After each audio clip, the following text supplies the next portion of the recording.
الحمد لله الكريم المنان الذي من علينا بالقرآن والذي جعله ربيع قلوب أهل الإيمان وحفظه من الزيادة والنقصان وجعله هدى للناس وبينات من الهدى والفرقان وهو الذكر الحكيم وهو حبل الله المتين وهو الصراط المستقيم. أشهد أن لا إله إلا الله وحده لا شريك له الملك العلام وأشهد أن محمدا عبده ورسوله وصفيه وخليله وخيرته من خلقه وأمينه على وحيه وأشهد أن محمدا عبده ورسوله وأشهد أن محمدا عبده ورسوله وعلى آله وصحبه الكرام.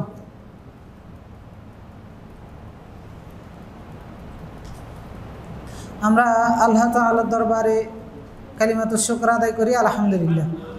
কারণ আল্লাহ তাআলা আল্লাহ রাসূলকে জিজ্ঞেস করা হয়েছিল যে দুনিয়াতে জান্নাত কোথায়, মানে দুনিয়াতে কি জান্নাত আছে বা দুনিয়ার জান্নাত কি।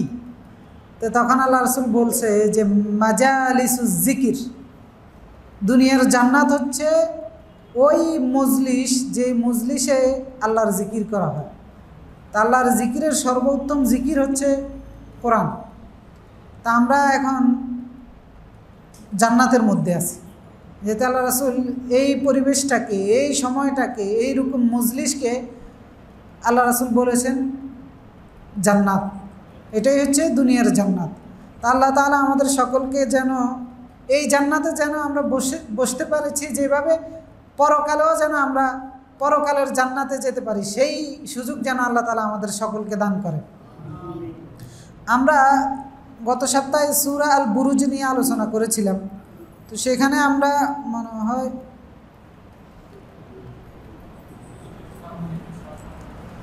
7 নম্বর আয়াত পর্যন্ত আমরা আলোচনা করেছিলাম। তো 7 নম্বর আয়াতের মধ্যে আমরা কুতিলা আসহাবুল উখদুদ, উখদুদের গর্তওয়ালারা যারা মুমিনদেরকে আগুনের মধ্যে নিক্ষেপ করে জীবন্ত মুমিনদেরকে পুড়িয়ে ফেলছিল, ওদের অনেকগুলো ঘটনা আমরা বর্ণনা করেছিলাম। তো পরের আয়াতে 8 নম্বর আয়াতে আল্লাহ তাআলা বলতেছেন যারা এই জীবন্ত মুমিনদেরকে, সেই উখদুদের কাহিনী, কোন পৃথিবীর কোন অঞ্চলে এই জীবন্ত মুমিনদেরকে গর্ত খুঁড়ে আগুন জ্বালিয়ে সেখানে জীবন্ত মুমিনদেরকে পুড়িয়ে ফেলা হয়েছিল, আমরা সেখানে অনেকগুলো ঘটনা বর্ণনা করেছি। মিশরে হয়েছে, ইরাকে হয়েছে, ইরানে হয়েছে, সিরিয়ায় হয়েছে, ইয়ামানে নাজরানে হয়েছে, এমন বলেছিলাম যে বর্তমানেও হচ্ছে। অর্থাৎ মুমিনদেরকে জীবন্ত পুড়িয়ে ফেলা হচ্ছে বর্তমানেও। বার্মাতে যান, ইমানদার হোক সে দুর্বল ইমানদার, হোক শক্তিশালী ইমানদার, কিন্তু সেই ইমানদার। তো এই ইমানদারগুলোকে জীবন্ত পুড়িয়ে ফেলা হচ্ছে বার্মাতে, আফ্রিকাতে, এমন যে সমস্ত অঞ্চলে অমুসলিমরা বোমা নিক্ষেপ করে মুসলমানদেরকে হত্যা করতেছে, সেটাও কিন্তু মুমিনদেরকে পুড়িয়ে ফেলার অংশ। তো আল্লাহ তাআলা বলতেছেন এই দুঃসাহস কেন করেছে মুমিনদের সাথে, কাফের বেঈমান অথবা যারাই হোক, সেটা আল্লাহ এখানে কিন্তু বলেন নাই যে কাফের বেঈমান। আল্লাহ বলেছেন মুমিনদেরকে যারা পুড়িয়ে ফেলেছিল, আল্লাহ তাআলা তাদেরকে কিন্তু সংজ্ঞায়িত করেন নাই এরা বেঈমান বা এরা কাফের। আল্লাহ কি বলতেছে দেখেন, আজকের আয়াতের আলোচনা সেখান থেকে। আল্লাহ বলতেছেন ওয়ামা নাকামু মিনহুম ইল্লা আন ইউমিনু বিল্লাহিল আজিজিল হামিদ। তারা ইমানদারদের উপর প্রতিশোধটা এই কারণেই গ্রহণ করেছে কারণ ইমানদাররা মহাপরাক্রমশালী, মহাপ্রশংসিত আল্লাহ তাআলার উপর ঈমান এনেছিল। তাদের অপরাধ ছিল একটাই, যেখানে পৃথিবীর যে অঞ্চলে মুমিনদেরকে পুড়িয়ে ফেলা হয়েছে, তাদের অপরাধ একটাই ছিল যে তারা মহাপরাক্রমশালী আল্লাহ তাআলার উপর ঈমান এনেছিল। তো এখানে কিন্তু আল্লাহ বলে না কাফেররা পুড়িয়েছে, সেটা কোনো মুসলমানের দ্বারাও হতে পারে, কোনো মুসলমানেও আরেক মুসলমানকে পুড়িয়ে ফেলতে পারে, যেটা বর্তমানে মুসলিম দেশগুলোর মধ্যে হচ্ছে। কারণ আল্লাহ বলেছেন যে তারা প্রতিশোধটা নিয়েছে শুধু এই কারণে যে আল্লাহর প্রতি তারা ঈমান এনেছিল। পৃথিবীর কোনো অঞ্চল নেই পৃথিবীর যে কোনো দেশে যান, যে কোনো শক্তির কাছে যান, যে কোনো মুমিনের উপর যেইভাবে প্রতিশোধ নেওয়া হোক, যেইভাবে নির্যাতন করা হোক, মূল কারণ কিন্তু ঈমান।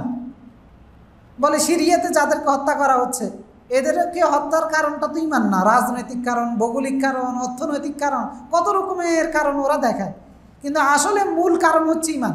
যেমন বার্মাতে যাদেরকে পুড়িয়ে ফেলা হচ্ছে, ওদেরকে দেখায় ভৌগোলিক কারণ। ভৌগোলিকভাবে ওরা বার্মার অধিবাসী না, বাংলাদেশের অধিবাসী, এখান থেকে সেখানে গেছে, এ কারণে এদেরকে বের করে দেওয়া হচ্ছে। আসলে কি এটা? যদি এটাই হয়ে থাকে, তাহলে যে অঞ্চলে, বার্মার যে অঞ্চলে মুসলমানরা বসবাস করতো, ওই অঞ্চলে তো বৌদ্ধরাও আছে, ওদেরকে বের করা হচ্ছে না কেন? এর দ্বারা বোঝা যায় যে প্রতিশোধটা আসলে অঞ্চল নয়, অর্থনৈতিক কারণ নয়, ভৌগোলিক কারণ নয়, প্রতিশোধটা হচ্ছে শুধু ঈমান। আল্লাহর উপর ঈমান আনার কারণে প্রতিশোধটা নেওয়া হচ্ছে।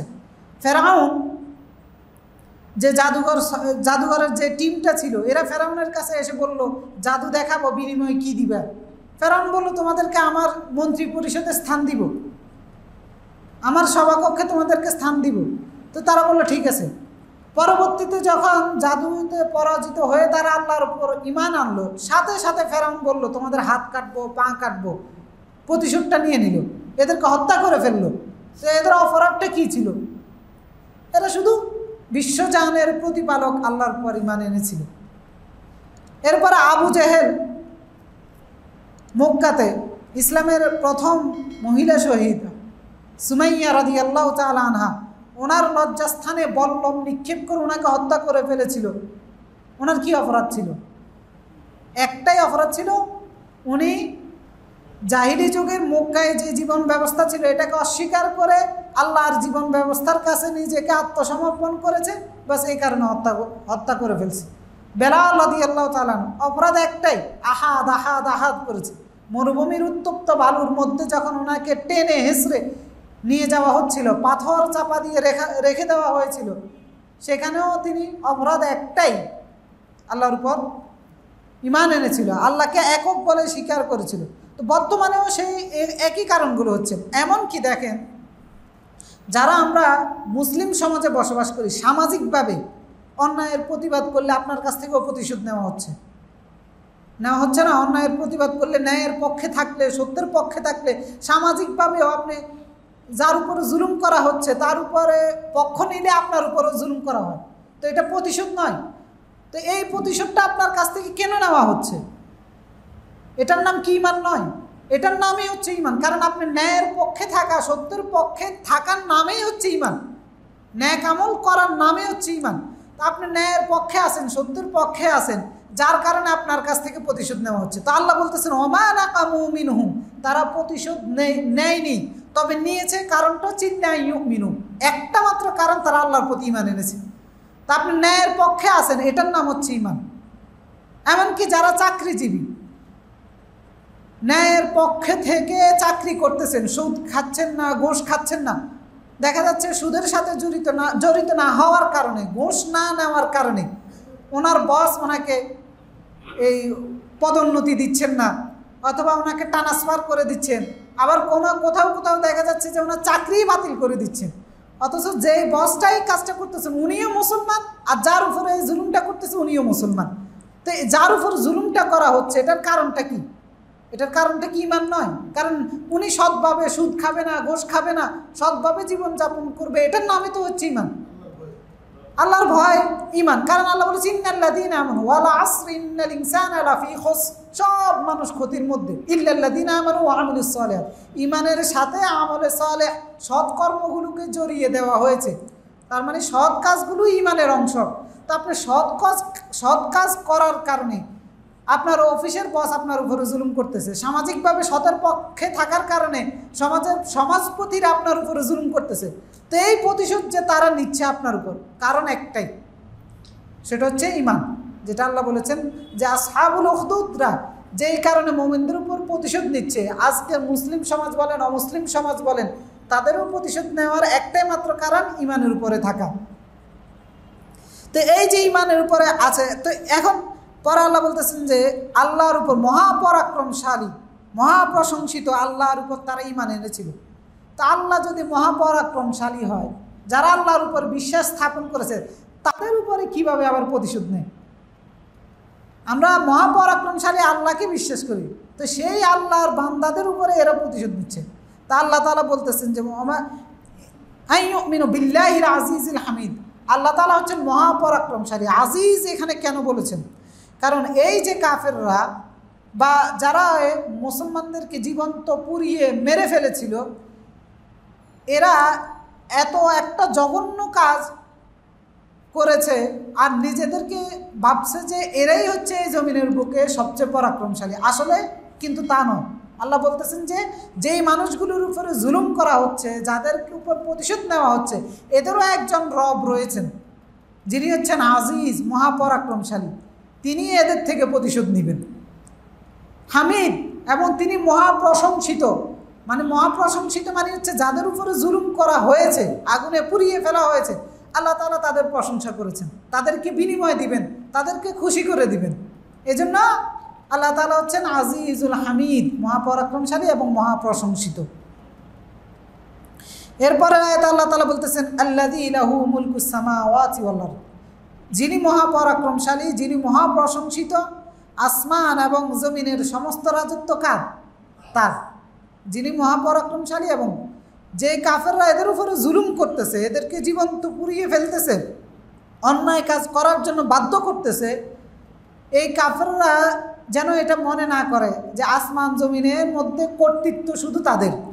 কর্তৃত্ব কিন্তু তাদের নয়, তারা একসময় ধ্বংস হয়ে যাচ্ছে, কিন্তু ওই জমিনের মালিক আবার আল্লাহই হচ্ছে। তারা এই জন্য আল্লাহ বলতেছেন যে আল্লাযী লাহু মুলকুস সামাওয়াতি ওয়াল আরদ, আসমান এবং জমিনের রাজত্ব হচ্ছে আল্লাহর। তো রাজত্ব মানে কি? আসমান এবং জমিনে যারা বসবাস করে এদের মালিক আল্লাহ। লিল্লাহি জুনুদুস সামাওয়াতি ওয়াল আরদ, আসমান এবং জমিনের মধ্যে আল্লাহর অসংখ্য সৈন্যবাহিনী রয়েছে। আপনি জমিনের মধ্যে যেই কোনো প্রাণী দেখেন, ওটাই আল্লাহর সৈন্য। অসংখ্য জাতিকে, অসংখ্য অবাধ্যদেরকে, কাফের মুশরিকদেরকে, যারা এই মুমিনদের উপরে অত্যাচার করেছে, আল্লাহ তাআলা ওই সৈন্যবাহিনী দ্বারা ধ্বংস করে দিয়েছেন।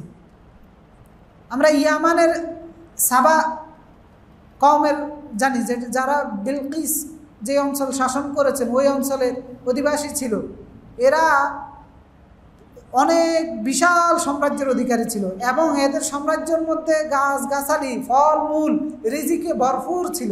কিন্তু এইরকম একটা সাম্রাজ্যকে আল্লাহ একটা ইঁদুরের মাধ্যমে ধ্বংস করে দিয়েছে। এরপর নমরুদের কাহিনী জানি, যদিও বনি ইসরায়েলের বর্ণনা, কিন্তু তারপরেও বর্ণনা এসেছে যে একটা মশা দিয়ে আল্লাহ ধ্বংস করে দিয়েছেন। এরপরে আমরা আবাবিলদের কি কয় হাতিওয়ালাদের কাহিনী জানি, আব্রাহার বাহিনী। আব্রাহার বাহিনীকে আল্লাহ তাআলা ধ্বংস করে দিয়েছেন পাখির মাধ্যমে একটা ছোট্ট পাথরে নিক্ষেপ করে।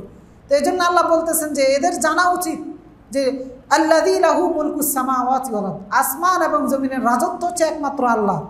ওই আসমান এবং জমিনে ওই মালিকের সৈন্যবাহিনীর কোনো অভাব নাই। যারা জুলুম করতেছ, জুনুদুস সামাওয়াত, যেই পিপিলিকাকে আমরা দেখতে পাই, আল্লাহ হুকুম করলে এরাই আমাদেরকে ধ্বংস করে দিতে পারে। আল্লাহ ধ্বংস করেছেন এরকম নগণ্য জিনিস দিয়ে, জঘন্য মানুষদেরকে ধ্বংস করেছেন এরকম ক্ষুদ্র ক্ষুদ্র নগণ্য জিনিস দিয়ে। পানি আল্লাহর সৈন্য, যে আমরা ভূমিকম্প দেখি এটা আল্লাহর সৈন্য, যেখানে আমরা পাহাড় ধস দেখি সেটা আল্লাহর সৈন্য, আসমানের উপরে যে মেঘমালা বৃষ্টি দেখেন বন্যা হয় সেটাও আল্লাহর সৈন্য।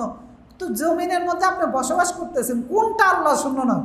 তো তারপরেও কীভাবে আপনি সাহস, মানে কত বড় বুকের পাটা আমরা যেটা বলি আর কি, হলে ওই রকম একজন মালিকের অবাধ্য হওয়ার সাহস আপনি দেখাতে পারেন? ডানে বামে উপরে নিচে আপনার সর্বত্র তার সৈন্য বিরাজমান। হুকুম করার দেরি এরা কেউ আপনাকে ছাড় দিবে না। তো এই জন্য আল্লাহ বলছেন আল্লাযী লাহু মুলকুস সামাওয়াতি ওয়াল আরদ, আসমান জমিনের সমস্ত রাজত্ব হচ্ছে আল্লাহ তাআলা। এরপরে আল্লাহ আল্লাহু আলা কুল্লি শাইইন শাহিদ, এই যতগুলো ঘটনা ঘটতেছে সব কিছুর সাক্ষী হচ্ছেন আল্লাহ। যাদের উপর জুলুম করতেছে, যারা জুলুম করেছে, সব কিছু আল্লাহ দেখেছেন, অর্থাৎ আল্লাহ এদের বিচার করবেন। যাদের উপর জুলুম করা হচ্ছে এদেরকে প্রতিদান দিবেন, আর যারা জুলুম করেছে এদেরকে আল্লাহ রাব্বুল আলামিন শাস্তি দিবেন, কারণ সাক্ষী তিনি যথেষ্ট।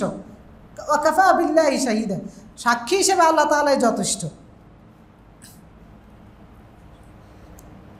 এরপরে আল্লাহ তাআলা বলতেছেন যে ইন্নাল্লাযীনা ফাতানুল মুমিনিন ওয়াল মুমিনাত সুম্মা লাম ইয়াতুবু ফালাহুম আযাবু জাহান্নাম, যারা মুমিনদের সাথে ফিতনা করেছিল,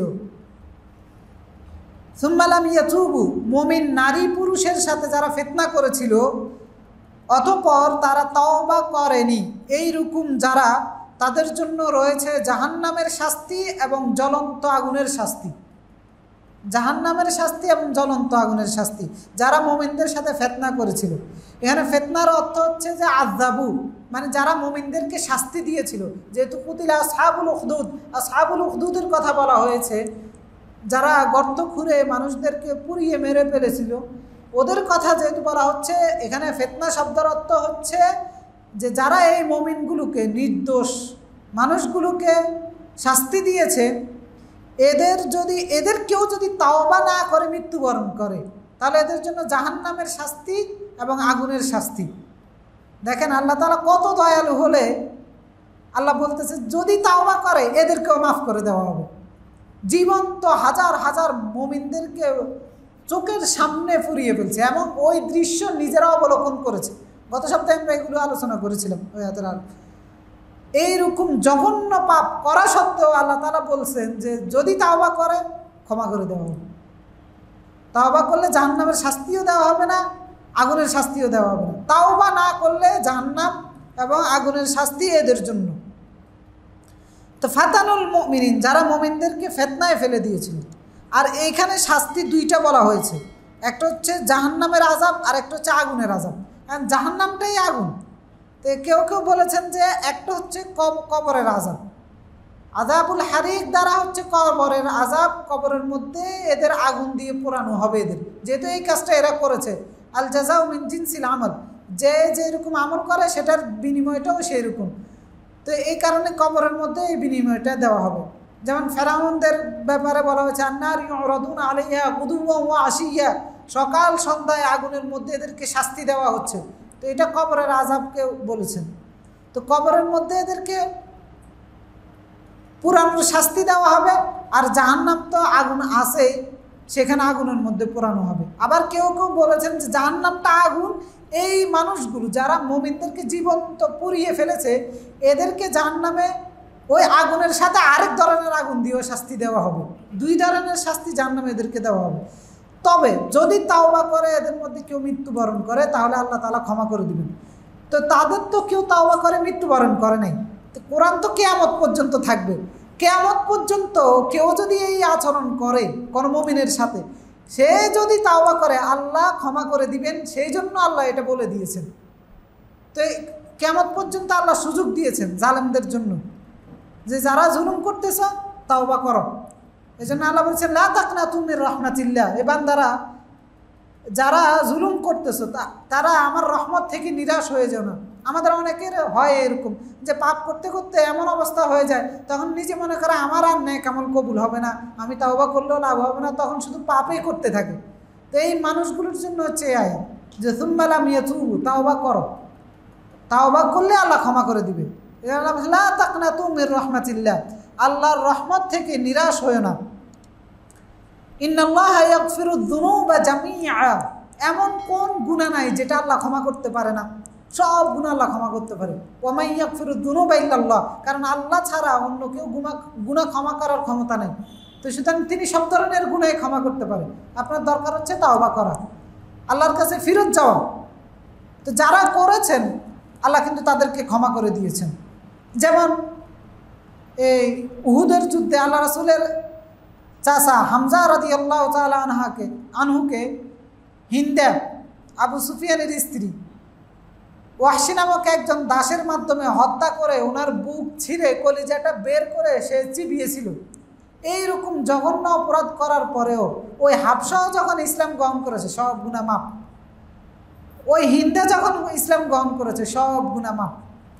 তা আল্লাহ তাআলা এদেরকে মাফ করতে পেরেছে এত জঘন্য পাপ করার পরে, আমাদেরকে পারবে না? অবশ্যই পারবে, কিন্তু সত্য হচ্ছে তাওবা করতে হবে। আর তাওবা মানে এটা কি? তাওবা মানে হচ্ছে ফিরত আসা। আপনি আগে গুনাহ করতেন, আগে একটা কাজ করতেন, এটা আর করেন না, এটার নাম হচ্ছে তাওবা।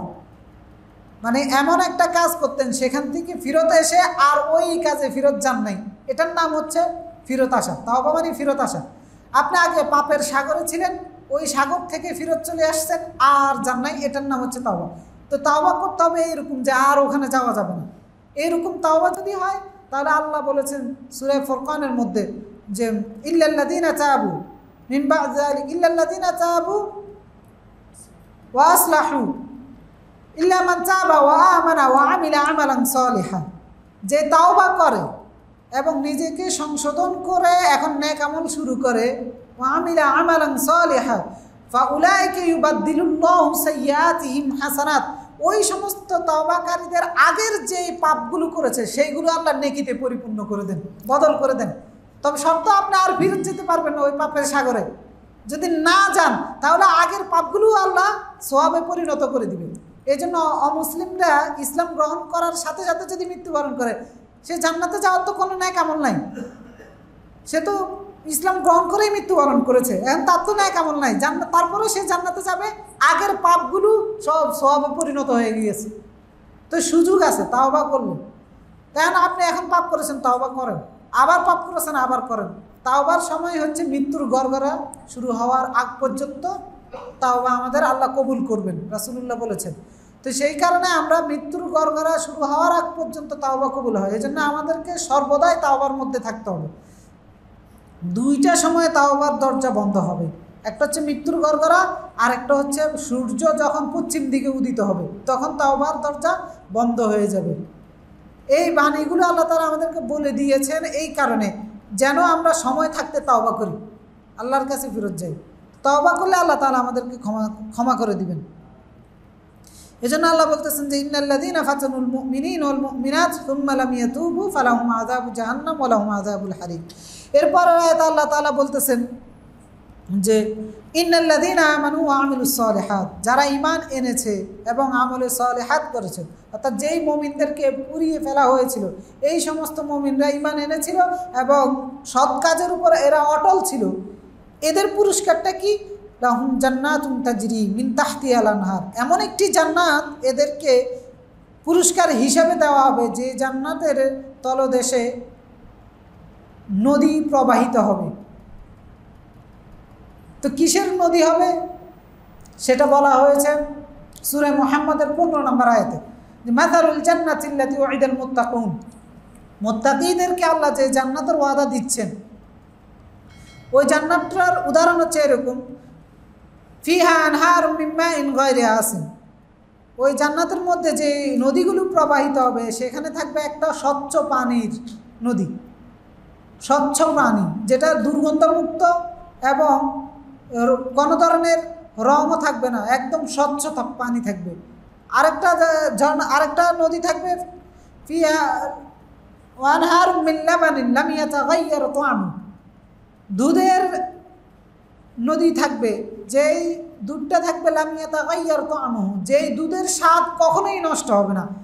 আমরা যেই পশু থেকে অথবা গরু ছাগল থেকে যেই দুধটা নিই এটার একটা গন্ধ থাকে, জান্নাতের দুধের মধ্যে এরকম গন্ধ থাকবে না, এবং এটার মধ্যে ময়লা টয়লা পড়ায়, জান্নাতের দুধের মধ্যে এগুলোও পড়ার কোনো সুযোগ নেই। এরপর আরেকটা ঝর্ণা থাকবে আনহারুম মিন খামরিন লাযযাতিন লিশারিবিন, শরাবের একটা নদী সেখানে থাকবে, যেই শরাব দুনিয়ার কোনো শরাবের মতো নয়, যে লেবু চিপে ট্যাং মিক্স করে চিনি মিক্স করে আপনি শরবত বানাচ্ছেন, না, ওইটা তৈরি করা শরবত থাকবে, স্বচ্ছ থাকবে, পরিষ্কার থাকবে, কখনো কিছু পরিবর্তন হবে না। এবং যেই শরবতটা পান করবে যে সে পান করার সাথে সাথে সেটার স্বাদও অনুভব করবে, লাযযাতুল লিশারিবিন। আরেকটা ঝর্ণা দ্বারা থাকবে আনহারুম মিন আসালিন মুসাফফা, স্বচ্ছ মধুর ঝর্ণা থাকবে। দুনিয়াবি মধুর মধ্যে কিন্তু মৌমাছির ময়লা থাকে, মৌমাছির বাসার পাখির ময়লা থাকে, মৌমাছি সেই মধুটা সংগ্রহ করে, কিন্তু ওইটা ওই রকম সংগ্রহকারীর কোনো মধু নয়, একবার নদী বয়ে দিবেন আল্লাহ তাআলা, মুসাফফা স্বচ্ছ থাকবে, কোনো ধরনের থাকবে না। তো আল্লাহ তাআলা বলতেছেন যে যারা ঈমান এনেছে এবং নেক আমল করে এদের জন্যই হচ্ছে ওই জান্নাত। আল্লাহ তাআলা যেন আমাদেরকে সেই জান্নাতের অধিকারী করে। তো ঈমানের সাথে নেক আমলের মিশ্রণ থাকতে হবে, শুধু ঈমান থাকলে ওই জান্নাত হবে না, আর শুধু নেক আমল থাকলে তো কোনো আমলেই কবুল হবে না। প্রথমে হচ্ছে ঈমান, ঈমানের একটা অঙ্গ হচ্ছে নেক আমল। তো সেই ন্যাক আমল দুইটার সংমিশ্রণ থাকতে হবে। যদি দুইটার সংমিশ্রণ থাকে তাহলে আল্লাহ তাআলা এই ওয়াদাগুলো করেছেন।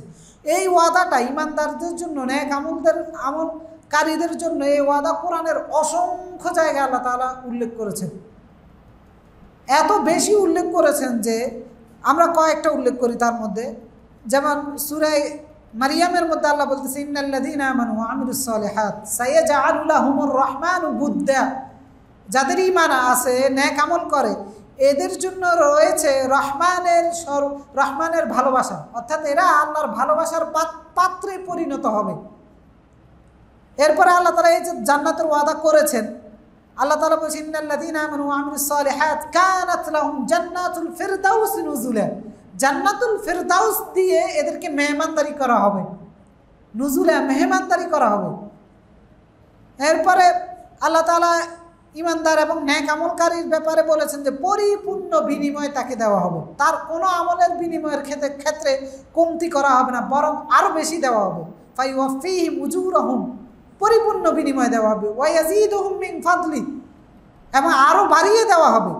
মহাপুরস্কার কোথাও বলেছেন, লাহুম মাগফিরাতুন ওয়া আজরুন আযীম, আল্লাহর পক্ষ থেকে ক্ষমা করে দেওয়া হবে, আজরুন আযীম, মহাপুরস্কার দেওয়া হবে যাদের ঈমান আছে এবং নেক আমল আছে। আরেক জায়গায় বলেছেন, ইন্নাল্লাযীনা আমানু ওয়া আমিলুস সালিহাত ইন্না লা নুদিউ আজরা মান আহসানা আমালা। যাদের ঈমান আছে, নেক আমল আছে, এই সমস্ত ব্যক্তিদের কোনো আমল আল্লাহ তাআলা বিনষ্ট হতে দিবেন না। আরেক জায়গায় বলেছেন, লাহুম মাগফিরাতুন ওয়া রিজকুন কারীম, ক্ষমা এবং সম্মানজনক রিজিক থাকবে। ঈমান এবং নেক আমল দুইটার সংমিশ্রণ যদি হয়, তো এই যে আল্লাহ তাআলা মানে ঈমানদার এবং নেক আমলকারীর পুরস্কার এত বেশি বড় যে কোরআনের কোনো একটা সূরা বাদ আছে বলে মনে হয় না, সব জায়গায় আল্লাহ তাআলা উল্লেখ করেছেন। তা আল্লাহ তাআলা যেন আমাদেরকে ঈমানদার এবং নেক আমলকারীদের অন্তর্ভুক্ত করেন। এরপর আল্লাহ বলতেছেন, যালিকাল ফাউজুল কাবীর, এটাই হচ্ছে চূড়ান্ত সফলতা, এটাই হচ্ছে মহা সফলতা, ফাউজুল কাবীর। অর্থাৎ যে সমস্ত মুমিনদেরকে পুড়িয়ে ফেলা হয়েছিল ঈমানের উপর টিকে থাকার কারণে, নেক আমল করার কারণে, এরা কিন্তু চূড়ান্ত সফলতা অর্জন করেছে। আমাদের তো আজকে সফলতার মানদণ্ড অনেক কিছু, কারো ডাক্তার হওয়া, কারো গবেষণা, কারো হিমালয় পর্বতে উঠতে পারা, এটাই হচ্ছে তার চূড়ান্ত সফলতা। আবার কেউ চূড়ান্ত সফলতা হচ্ছে পৃথিবীর সর্বোচ্চ পাহাড় থেকে লাফ দিতে পারা, আবার কেউ সমুদ্রের মধ্যে সাঁতার কাটতে পারা। কি আজীব আজীব সফলতার মানদণ্ড আমরা নির্ধারণ করে রেখেছি, অথচ আল্লাহ তাআলা সফলতার মানদণ্ড সূরা আলে ইমরানে বলে দিয়েছেন। সফলতার মানদণ্ড হচ্ছে ফামান যুহজিহা আনিন নার, যে ব্যক্তি জাহান্নামের আগুন থেকে নিজেকে বাঁচাতে পারল, ওয়া উদখিলাল জান্নাহ, এবং জান্নাতে প্রবেশ নিশ্চিত করতে পারল, ফাকাদ ফাজ, সেই সফলতা অর্জন করলো। ফামান যুহজিহা আনিন নার ওয়া উদখিলাল জান্নাতা ফাকাদ ফাজ, এটাই হচ্ছে সফলতা। তো এই মুমিনরা এই সফলতা অর্জন করতে পেরেছে, এই জন্য আল্লাহ বলেন যালিকাল ফাউজুল কাবীর, এটার নামই হচ্ছে চূড়ান্ত সফলতা।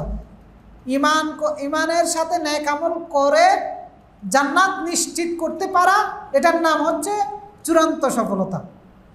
তা আল্লাহ তাআলা যেন আমাদের সকলকে সেই সফলতা অর্জন করার তৌফিক দান করে। এরপর আয়াতে আল্লাহ তাআলা বলতেছেন, আমরা আজকে ইনশাআল্লাহ তাড়াতাড়ি শেষ করব, যার কারণে একটু সংক্ষিপ্তভাবে করে যাচ্ছি। এরপরে আয়াতে আল্লাহ তাআলা বলছে, ইন্না বাতশা রাব্বিকা লাশাদীদ, আপনার রবের পাকড়াও অত্যন্ত কঠিন। আল্লাহর পাকড়াও অত্যন্ত কঠিন। যারা জুলুম করতেছে এদের জন্য আল্লাহ এই বার্তা দিচ্ছেন, যারা জুলুম করতেছে জেনে রেখো আল্লাহর পাকড়াও অত্যন্ত কঠিন। আল্লাহ ছাড় দেন কিন্তু ছেড়ে দেন না, আল্লাহ ছাড় দেন ছেড়ে দেন না। আর আল্লাহ তাআলা যখন ধরেন তখন একবারে আমরা যেটাকে বলি আর কি 14 গোষ্ঠী শুদ্ধ উদ্ধার করে ছাড়েন, মানে একবারে তলানি থেকে উপর পর্যন্ত ধ্বংস করে দেন। ফাদাম্মারনা তাদমিরা, মানে চূড়ান্ত ধ্বংস, এটার উপরে আর কখনো ধ্বংসই, মানে এটার উপরে আর ধ্বংস হতেই পারে না, এরকম ধ্বংস আল্লাহ তাআলা করেন। ফেরাউনকে ধ্বংস করেছেন যে কিভাবে ধ্বংস করেছেন, তাকে একা ধ্বংস করেছেন, পুরা সৈন্যবাহিনী সহকারে দরিয়ে নিয়ে আসছেন, সে আসতে বাধ্য হয়েছে, এমন পরিস্থিতি তৈরি করেছেন। এরপরে দুই দিকে সাগর, কখনো পাহাড় হতে পারে এটা মানুষের কল্পনায়ও ছিল না, কিন্তু আল্লাহ তাকে ধ্বংস করবেন। এই জন্য দুই সাইডে সাগর দাঁড় করিয়ে পাহাড় বানিয়ে দিয়েছেন, পুরা সৈন্যবাহিনী এখানে নেমেছে, বাস সাগরের সাথে জুস বানিয়ে দিয়েছে, একবারে যেটাকে আমরা বলি জুস, বিলীন করে দিয়েছেন। কেউ কেউ বলেছে 70,000-এর উপরে ফেরাউনের সৈন্যবাহিনী ছিল, মিনিটের মধ্যে সব ধ্বংস। এরপরে আল্লাহ তাআলা আবু জেহেলকে ধরেছেন, বদরের যুদ্ধের ময়দানে ধ্বংস করে দিয়েছেন। কারুনকে আল্লাহ তাআলা ধরেছেন, মাটির নিচে তলিয়ে দিয়েছেন। সম্পদ শুদ্ধা, সে যেটা নিয়ে অহংকার করত, গরিমা দেখাতো, তার দল বল সৈন্য সামন্ত যেগুলো নিয়ে সে গর্ব করতো, আল্লাহ ধরেছেন, বাস ধ্বংস করে দিয়েছেন। এই জন্য আল্লাহ বলছেন ইন্না বাতশা রাব্বিকা লাশাদীদ, আপনার রবের পাকড়াও অত্যন্ত কঠিন। এই জন্য ওয়ালা ইয়াহসাবান্নাল্লাযীনা কাফারু আন্নামা নুমলি লাহুম, কাফেররা যেন এটা মনে না করে যে আমি তাদেরকে ছেড়ে দিয়েছি। আল্লাহ তাআলা তাদেরকে ছেড়ে দিয়েছেন। ইন্নামা নুমলি লাহুম লিয়াজদাদু ইসমা, বরং আল্লাহ তাদেরকে ছাড় দিয়েছেন তাদের গুনাহের পরিমাণটা যেন আরো বড় হয়। কারণ শাস্তি তো দিবেন, সেই শাস্তির উপযুক্ত গুনাহটা যেন তাদের হয়। এই জন্য আল্লাহ জালেমদের যদি দেখেন জুলুম করতেছে, ধ্বংস হচ্ছে না, এর মানে তার শাস্তি অনেক বড় কঠিন হবে। আল্লাহ তাআলা এই কারণে তাকে ছাড় দিচ্ছেন। আরেক জায়গায় আল্লাহ বলেছেন যে আল্লাহ ছাড় দেন, সেটার আরেকটা কারণ ইন্নামা নুআখিরুহুম ওয়ালা ইয়াহসাবান্নাল্লাযীনা কাফারু আন্নামা নুমলি লাহুম লিয়াজদাদু ইসমা ওয়া লাহুম আযাবুম মুহিন ইন্নামা নুআখিরু লাহুম লিআজালিন মুসাম্মা, অর্থাৎ আমি তাদেরকে ছাড় দিয়েছি বা শাস্তি দিতে দেরি করতেছি, এটার একটা কারণ হচ্ছে আমি একটা সময় নির্ধারণ করে রেখেছি। অর্থাৎ আল্লাহ তাকে কখন শাস্তি দিবেন ওই একটা টাইম নির্ধারণ করা আছে, যার কারণে তার জুলুমগুলো আল্লাহ দেখে যাচ্ছেন। এই পৃথিবীর বুকে যত জালেম আছে ধ্বংস হচ্ছে না, তার একটা সময় নির্ধারণ করা আছে। ওই নির্দিষ্ট সময়টা যখন আসবে তখন সে আর ছাড় পাবে না, পালানোরও কোনো সুযোগ পাবে না। সূরা কফের মধ্যে আল্লাহ বলেছেন যে ওয়াকামা আলাকনা ক্বাবলাহুম মিন ক্বারন হুম আশাদ্দু মিনহুম বাতশা। আজকে জুমায় আমরা বলেছিলাম যে তারা যাদেরকে আল্লাহ ধ্বংস করেছেন তারা শক্তিতে ক্ষমতায় আমাদের চেয়েও আরও শক্তিশালী ছিল, কিন্তু আল্লাহ বলতেছেন যে তাদেরকে ধ্বংস করে দিয়েছে আশাদ্দু মিনহুম বাতশা ফানাক্কাবু ফিল বিলাদ, এমন শক্তি এমন ক্ষমতা তাদের ছিল, পৃথিবীর সর্বত্র তারা চষে বেড়াতো। হাল মিন মাহিস, তারা কি পালানোর কোনো সুযোগ পেয়েছে? কিন্তু পালানোর কোনো সুযোগ নেই। পাবে কোত্থেকে? আসমান এবং জমিনের মালিক তো আল্লাহ। আগের আয়াতে যেটা বলেছেন আল্লাযী লাহু মুলকুস সামাওয়াতি ওয়াল আরদ, আসমান এবং জমিনের রাজত্ব হচ্ছে আল্লাহর। তো সুযোগ আপনি পাবেন কোত্থেকে? কোথায় পালাবেন? কোথাও পালানোর তো সুযোগ নেই, যার কারণে আল্লাহ বলতেছেন যে ইন্না বাতশা রাব্বিকা লাশাদীদ। সূরা নিসার মধ্যে আল্লাহ তাআলা বলতেছেন ইয়া আইয়ুহান নাস ক্বাদ জাআকুম বুরহানুম মির রাব্বিকুম ওয়া আনজালনা ইলাইকুম ইয়া আইয়ুহান নাস ক্বাদ জাআকুমুর রাসূলু বিল হাক্কি মির রাব্বিকুম, সত্যিকারের রাসূল তোমাদের রবের পক্ষ থেকে তোমাদের কাছে চলে এসেছে, অর্থাৎ সেই রাসূলের কথা মেনে নাও। যদি না মানো ওয়া ইন তাকফুরু, তাকে যদি অস্বীকার করো, অথবা উনি যেই বিধান নিয়ে এসেছেন সেটাকে যদি অস্বীকার করো, ফাইন্না লিল্লাহি মা ফিস সামাওয়াতি ওয়া মা ফিল আরদ, তাহলে জেনে রাখো আসমান এবং জমিনের মালিকানা কিন্তু আল্লাহ। অর্থাৎ আল্লাহ রাসূলকে অস্বীকার করে, আল্লাহর কোরআনকে অস্বীকার করে তুমি কোথায় যাবা? আসমান জমিনের মালিক কিন্তু আল্লাহ। অর্থাৎ আসমানে পালাইলেও সেখানে আল্লাহ ধরবে, জমিনের নিচে যদি সেখানেও তুমি লুকাও সেখানেও আল্লাহ ধরবে। এই জন্য বলতেছেন যে রাসূল যেটা নিয়ে এসেছেন সেটা মেনে নাও, সে অনুযায়ী আমল করো যদি বাঁচতে হয়। এই জন্য আল্লাহ বলতেছেন ইন্না বাতশা রাব্বিকা লাশাদীদ, আল্লাহর পাকড়াও অত্যন্ত কঠিন। এটা আল্লাহ তাআলা মুমিনদের উদ্দেশ্যও বলেছেন, কাফেরদের উদ্দেশ্যও বলেছেন। মুমিনদের জন্য সান্ত্বনা, যাদের উপরে জুলুম করা হচ্ছে তাদের জন্য সান্ত্বনা যে আল্লাহ তাদেরকে ধরবেন, তোমার রবের ধরা অত্যন্ত কঠিন। আর কাফেরদের উদ্দেশ্যে সতর্কতা, তাদের জন্য এটা হুঙ্কার, আল্লাহর ভয়ভীতি, আল্লাহর সতর্কতা যে জুলুম করতেছ জেনে রাখো আল্লাহ কিন্তু ধরবে। আমরা যারা আছি আমাদেরকে যদি আল্লাহ পাকড়াও করে আমাদের বাঁচার সুযোগ আছে? এই যেমন ধরেন আপনার চক্ষু দিয়ে যখন আপনি অন্যায় করতেছেন, এই চোখটা দৃষ্টিশক্তি যদি আপনার কেড়ে নেয় আপনি কি করবেন? আপনি এই মুহূর্তে যা অর্জন করেছেন সব একটা দৃষ্টিশক্তির কারণে বিলুপ্ত হয়ে যাবে। বলে কিভাবে? যেমন মনে করেন একটা ইউনিভার্সিটির বিসি অনেক পড়াশোনা করেছে, পড়াশোনা করে ইউনিভার্সিটির বিসি হয়েছে, অনেক মান সম্মান ইজ্জতের মালিক হয়েছে, সম্পদের মালিক হয়েছে, হঠাৎ করে অন্ধ হয়ে গেল। তো কিছুদিন পরে ইউনিভার্সিটি এবার বলবে যে আপনার দৃষ্টিশক্তি নাই, আপনাকে ইস্তফা দিয়ে দিতে হবে, একটা নিয়ামত থেকে বঞ্চিত হবে। ওনার স্ত্রীও কয়দিন পরে বলবে যে তোমার সাথে আর থাকা সম্ভব হবে না, তালাক হয়ে যাবে। তো এগুলো কি হতে পারে না? হতে পারে। সামান্য দৃষ্টিশক্তি হারানোর কারণে আপনি যিনি রাজা, কালকে আপনাকে রাস্তায় আসতে হবে যদি আল্লাহ পাকড়াও করে। এই জন্য আল্লাহ বলেন ইন্না বাতশা রাব্বিকা লাশাদীদ। কি নিয়ে তুমি অহংকার করো? কি তোমার? সব কিছুই আল্লাহ তাআলার। আল্লাহ চাইলে ক্ষণিকের মধ্যে তোমাকে ধ্বংস করে দিতে পারে। ইন্না বাতশা রাব্বিকা লাশাদীদ। তা আল্লাহ তাআলার শাস্তি থেকে যেন আমরা হেফাজতে থাকতে পারি, আল্লাহ তাআলা আমাদেরকে সেই রকম ঈমান এবং আমল আমাদেরকে দান করুন।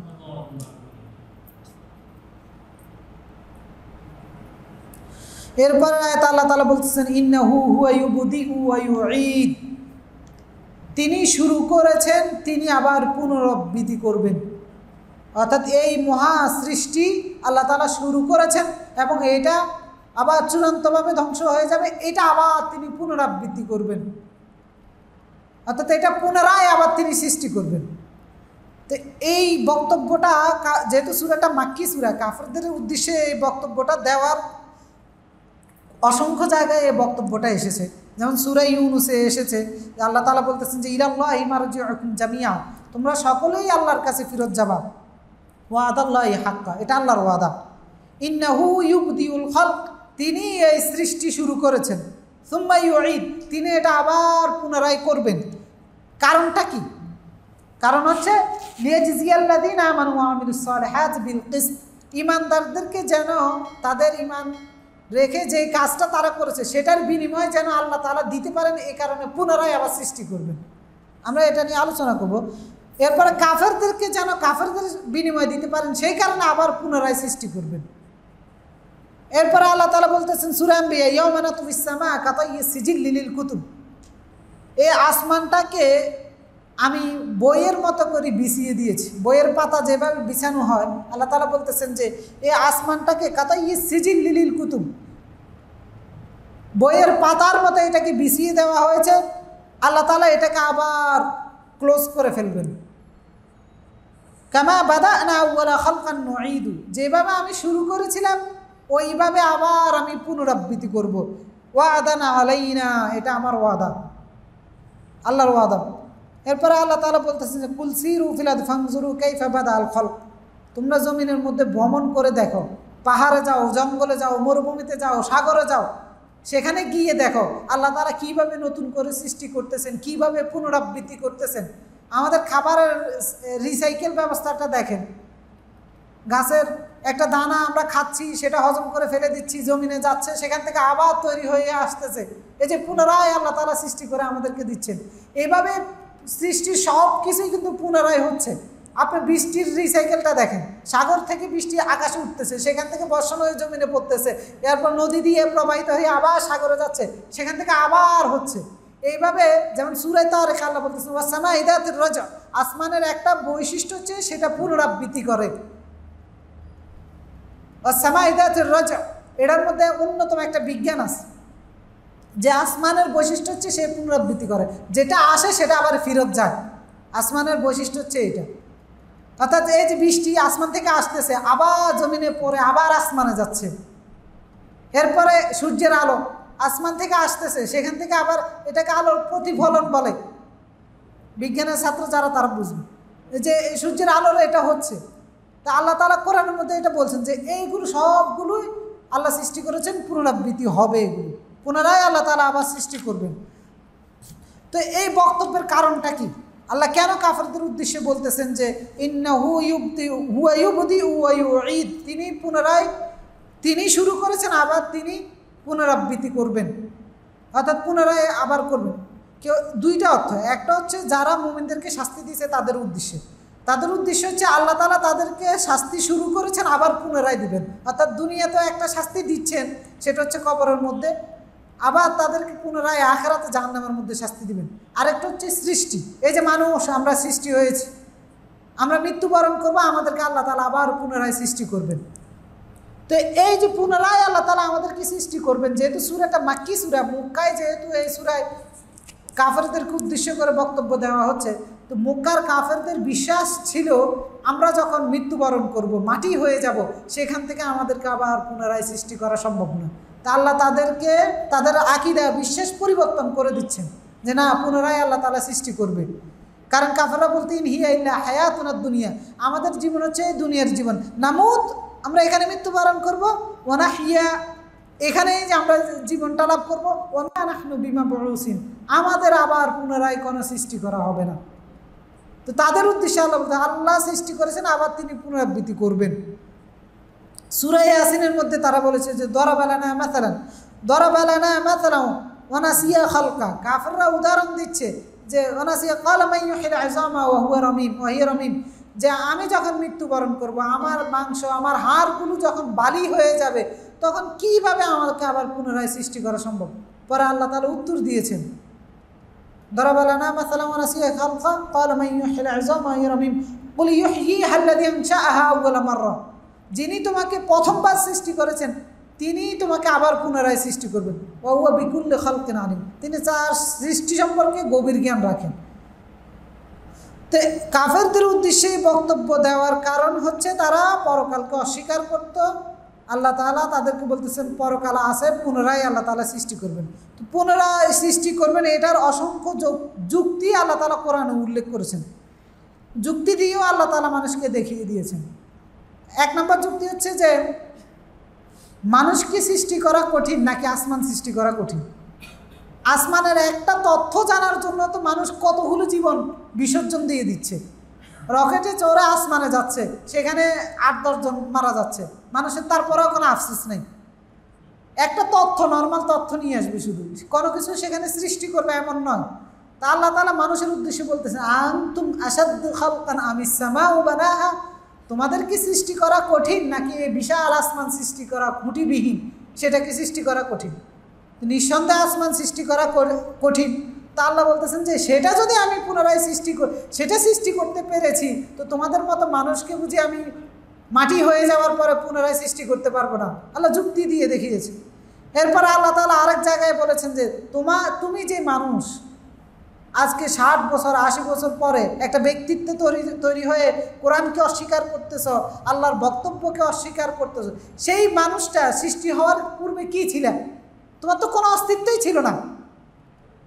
আমরা প্রত্যেকেই যদি চিন্তা করি যে আপনার বাবার আগে আপনি কোথায় ছিলেন, কোনো অস্তিত্ব ছিল? কেউ কি এই পৃথিবীর কেউ কি কল্পনা করেছিল এই পৃথিবীতে আপনার আবির্ভাব হবে, আপনার মতো একজন ব্যক্তি বাড়ি তৈরি করবেন, এই রাষ্ট্রের অধিপতি হবেন, এখানে প্রেসিডেন্ট হবেন, কোটি কোটি টাকার মালিক হবেন, ৮টা 10টা সন্তানের মালিক হবেন? এটা কি আপনার বাবার আগে কেউ কল্পনাও করেছিল? করে নাই। তা আল্লাহ তাআলা বলতেছেন যে ওই রকম অস্তিত্বহীনতা থেকে যদি আমি তোমাকে অস্তিত্ব দিতে পারি, তাহলে পুনরায় কেন তোমাকে তৈরি করতে পারবো না? আওয়ালা ইয়াযকুরুল ইনসান, সূরা মারিয়ামে বলতেছেন যে মানুষ কি দেখে না, স্মরণ করে না, উপদেশ নিতে পারে না? আন্না খালাকনাহু মিন ক্বাবল ওয়া লাম ইয়াকু শাইয়্যা, আমি তাকে এমন অবস্থা থেকে সৃষ্টি করেছি যেখানে তার কোনো অস্তিত্বই ছিল না। তো অস্তিত্বহীনতা থেকে যদি আমি সৃষ্টি করতে পারি, তাহলে পুনরায় কেন সৃষ্টি করতে পারবো না? এরপরে আল্লাহ বলতেছে একবার অস্তিত্ব যেহেতু দিতে পেরেছি, দ্বিতীয়বার কেন দিতে পারবো না? আরেক জায়গায় বলেছে সূরা ইয়াসিন, একবার অস্তিত্ব দিলে দ্বিতীয়বার দেওয়াটা আরও সহজ নয়, যুক্তিও বলে সহজ। যিনি প্লেন আবিষ্কার করেছেন, প্রথম যিনি আবিষ্কার করেছেন, তার জন্য কিন্তু এটা কঠিন ছিল। পরবর্তীতে নতুন নতুন আপডেট হচ্ছে, এই মোবাইল কত নতুন নতুন আপডেট হচ্ছে, কারণ একজন প্রথম সৃষ্টি করেছেন, পরবর্তীদের জন্য সহজ হয়ে গিয়েছে। তা আল্লাহ বলছেন প্রথম আমি সৃষ্টি করতে পারেছি, তো দ্বিতীয়বার কেন সৃষ্টি করতে পারবো না? অসংখ্য যুক্তি আল্লাহ তাআলা দেখিয়েছেন। এরপরে আল্লাহ আরেক জায়গায় বলেছেন যে তোমাকে সৃষ্টি করা তো কোনো বিষয় না, কারণ যে আল্লাহ কুন ফায়াকুন বললে হয়ে যায়, তো সেই আল্লাহর জন্য তোমাকে পুনরায় সৃষ্টি করা এটা কিসের বিষয়? আল্লাহ মানুষকে বানরে পরিণত করেছেন, শুধু কুন ফায়াকুন বলছে আর হয়ে গিয়েছে। একজন নারীর পেটে পিতা ছাড়া মানব সৃষ্টি করেছেন, কুন ফায়াকুন বলেছেন, হয়ে গিয়েছে। ঈসা আলাইহিস সালাতু ওয়াস সালামের কথা।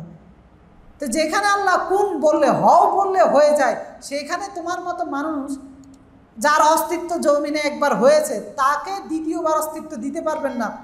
এটা বোকামি ছাড়া আর কিছুই নয়, এই চিন্তা যে বিশ্বাস করে। এরপরে আসেন যে বিজ্ঞান কি বলতেছে পুনরায় সৃষ্টির ব্যাপারে। আমাদের শরীরে প্রত্যেকের বডিতে ক্রোমোজোম আছে। সায়েন্সের ছাত্র যারা তারা বুঝে, আমি কিন্তু সায়েন্সের ছাত্র না, আমি সায়েন্সে পড়িও নাই, কিন্তু ক্রোমোজোম আছে। এক পুরুষের শরীরে 23টা, মহিলার শরীরে 23টা। তো ওই পিতা মাতার ক্রোমোজোম 46টা ক্রোমোজোম একজন মানুষের ভিতরে থাকে। এই ক্রোমোজোমগুলো হচ্ছে এক একটা সফটওয়্যার, এক একটা ক্রোমোজোম। মানে একটা ক্রোমোজোমের মধ্যে আপনার বৈশিষ্ট্য থাকে আপনি সৎ ব্যক্তি হবেন, আরেকটার মধ্যে বৈশিষ্ট্য থাকে আপনি অসৎ চরিত্রের হবেন, আরেকটার বৈশিষ্ট্য থাকে আপনি সাদা চামড়ার হবেন, আরেকটার বৈশিষ্ট্য থাকে আপনার কালো চামড়ার হবেন। মানে এক একটা ক্রোমোজোমের এক একটা বৈশিষ্ট্য। তো আপনার ভিতরে এই সফটওয়্যারগুলো দেওয়া হয়েছে। তো মোবাইলে যেরকম সফটওয়্যার আমরা যখন যেটার কাজ করি তখন মোবাইলটা সেটার জন্য হয়ে যায়, ঠিক না? তো ক্রোমোজোমগুলো আপনার প্রত্যেকটা বৈশিষ্ট্য আপনার ভিতরে আছে। মনে করেন সাদা চামড়া হওয়া, কালো চামড়া হওয়া, সফটওয়্যারটা আপনার ভিতরে আছে। যে সফটওয়্যারটা বেশি বিকশিত হয় ওই মানুষটা তখন ওই রকম হয়। আপনার মধ্যে কালো সাদা দুইটা সফটওয়্যার আছে, কিন্তু সাদা চামড়ার সফটওয়্যারটা বিকশিত হওয়ার কারণে আপনি সাদা চামড়ার অধিকারী হয়েছেন। আপনার মধ্যে সচ্চরিত্র অসৎ চরিত্র দুইটা সফটওয়্যার আছে, কিন্তু সচ্চরিত্রের সফটওয়্যারটা বিকশিত হওয়ার কারণে আপনি আপনার সচ্চরিত্রের অধিকারী হয়েছেন। তো এইরকম 46টা সফটওয়্যার মানুষের ভিতরে আছে। তো বিজ্ঞানীরা বলতেছে যে এই সফটওয়্যারগুলো একজন মানুষের একটা কোষ সংগ্রহ করতে পারলে, আমি এখানে হাত রেখেছি, অসংখ্য কোষ এই টেবিলের উপরে পড়েছে, এই কোষ থেকে বের করা যায় এই ক্রোমোজোমগুলো। একটা কোষ নিলেই হবে এই সব কিছু আপনার এখান থেকে। আমেরিকাতে আপনার আসামি ধরা হয় কিভাবে? একটা বাচ্চা যখন জন্মগ্রহণ করে তখন তার একটা ডিএনএ বা ক্রোমোজোম নিয়ে তারা রেখে দেয়। ওই ক্রোমোজোমের সাথে বাচ্চার নাম, জন্মস্থান সব কিছু লিপিবদ্ধ করে ফেলে। পরবর্তীতে যত কর্ম করে সে 30 বছর 40 বছর সব কিছু এই ডিএনএর মধ্যে লিপিবদ্ধ থাকে। যখন মনে করেন 40 বছর পরে সে একটা বাড়িতে গিয়ে একজনকে হত্যা করেছে, পুলিশ কোনোভাবেই জানতে পারতেছে না যে এই বাড়িতে কে এসে কাকে হত্যা করেছে, তখন তারা পুরো রুমটা স্ক্যান করে। স্ক্যান করার পরে দেখে যে ওই লোকটার হাত কোথায় পড়েছে, ওই লোকটার পা কোথায় পড়েছে। তো সেইখান থেকে যখন স্ক্যান করে দেখতে পারে একটা কোষ সংগ্রহ করে। তো আগে একটা কোষ সংগ্রহ করা আছে, ডিএনএ সংগ্রহ করা আছে, এই কোষটা নিয়ে তখন স্ক্যান করে ওইটার সাথে যখন মিলে যায় তখন আপনার সব ডিটেলস চলে আসে। আপনি ব্যক্তিটাকে সহজেই তারা চিহ্নিত করতে পারে। এই জন্য দিনে দিনে ধরে ফেলে, একজন মানুষকে শনাক্ত করে ফেলতে পারে। তো এইটা মানুষের করা সম্ভব হচ্ছে। এই জন্য নিউটনের ব্রেনটাকে বিজ্ঞানীরা সংগ্রহ করে রেখে দিছে। তাদের চিন্তা ভাবনা হচ্ছে যে মানুষের একটা কোষের ভিতরে 46টা সফটওয়্যার থাকে। তা আমরা যদি নিউটনের 46টা কোষ রেখে দিতে পারি তাহলে এই কোষগুলোর কারণে নিউটন এরকম হয়েছে, এই কোষটা বিকশিত হওয়ার কারণে। তো তার কোষগুলো যদি আমরা আরেকজনের শরীরে ঢুকাতে পারি তাহলে নিউটনের বৈশিষ্ট্যগুলো হয়তো তার মধ্যেও বিকশিত হবে। তো এটা এরা পশু পাখির মধ্যে অ্যাপ্লাই করে এটা করতে সক্ষম হয়েছে, কিন্তু মানুষের ক্ষেত্রে এটা পারতেছে না এরা। তো মানুষকে পুনরুজ্জন্ম দিতে পারতেছে, সেখানে আল্লাহ পারবে না কেন? আপনি যখন মৃত্যুবরণ করবেন আপনার লক্ষ লক্ষ কোষ মাটির মধ্যে থাকবে, সেখান থেকে নিয়ে আপনাকে বিজ্ঞানীরাই অস্তিত্ব দিতে পারবে। আপনি কে ছিলেন, আপনার জন্মের সময় যদি একটা কোষ তারা রেখে দিতে পারে তাহলে মাটির থেকে সংগ্রহ করে আপনার সমস্ত তথ্য তারা বের করতে পারবে। ডিএনএ এই টাইপের।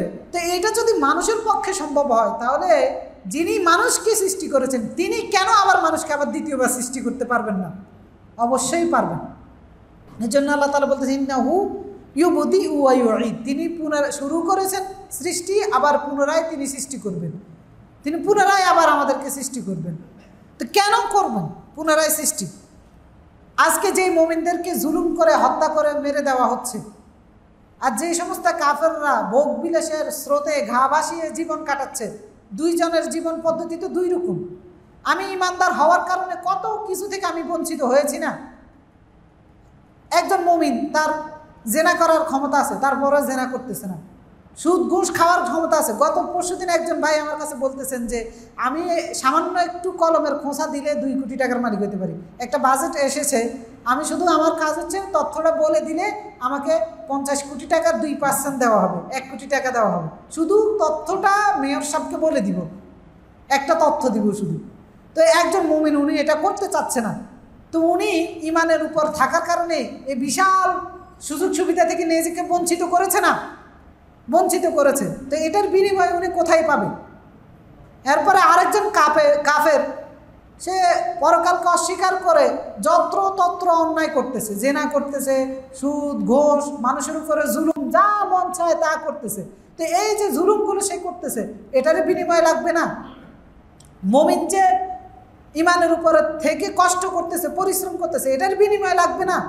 এই জন্য আল্লাহ বলতেছেন আমি তোমাদেরকে পুনরায় সৃষ্টি করব সেই বিনিময়টা দেওয়ার জন্য। যে ব্যক্তি 100 জন মানুষকে হত্যা করতেছে, তো তার বিনিময় লাগবে না? ওই বিনিময়টা দেওয়ার জন্য আল্লাহ আবার সৃষ্টি করবেন, শুধু মানুষকে নয়, গোটা সৃষ্টি আবার করবেন।